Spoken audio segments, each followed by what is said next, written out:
The Lord appeared to Abraham by the oak of Mamre as he sat in the entrance of his tent while the day was growing hot. Looking up, he saw 3 men standing near him.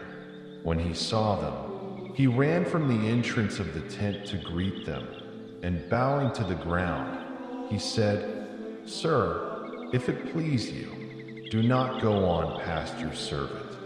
Let some water be brought, that you may bathe your feet and then rest under the tree. Now that you have come to your servant, let me bring you a little food, that you may refresh yourselves, and afterward you may go on your way." "Very well," they replied. "Do as you have said." Abraham hurried into the tent to Sarah and said, "Quick, 3 measures of bran flour. Knead it and make bread." He ran to the herd, picked out a tender, choice calf, and gave it to a servant who quickly prepared it. Then he got some curds and milk, as well as the calf that had been prepared, and set these before them, waiting on them under the tree while they ate.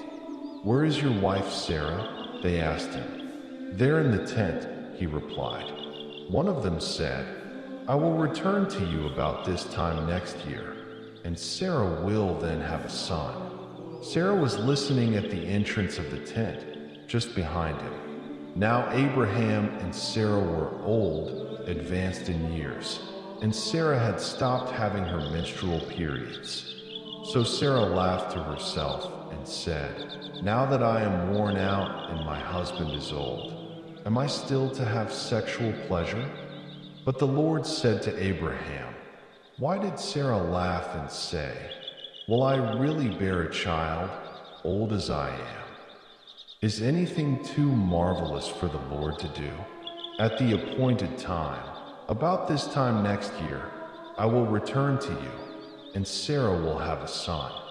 Sarah lied, saying, "I did not laugh," because she was afraid. But he said, "Yes, you did." With Abraham walking with them to see them on their way, the men set out from there and looked down toward Sodom. The Lord considered, "Shall I hide from Abraham what I am about to do, now that he is to become a great and mighty nation, and all the nations of the earth are to find blessing in him? Indeed, I have singled him out that he may direct his children and his household in the future to keep the way of the Lord by doing what is right and just, so that the Lord may put into effect for Abraham the promises he made about it." So the Lord said, "The outcry against Sodom and Gomorrah is so great, and their sin so grave, that I must go down to see whether or not their actions are as bad as the cry against them that comes to me. I mean to find out." As the men turned and walked on toward Sodom, Abraham remained standing before the Lord. Then Abraham drew near and said, "Will you really sweep away the righteous with the wicked? Suppose there were 50 righteous people in the city. Would you really sweep away and not spare the place for the sake of the 50 righteous people within it? Far be it from you to do such a thing, to kill the righteous with the wicked, so that the righteous and the wicked are treated alike. Far be it from you.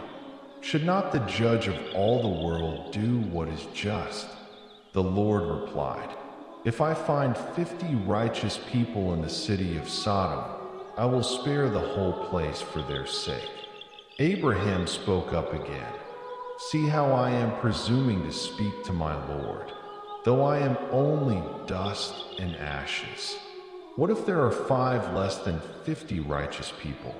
Will you destroy the whole city because of those 5? "I will not destroy it," he answered, "if I find 45 there."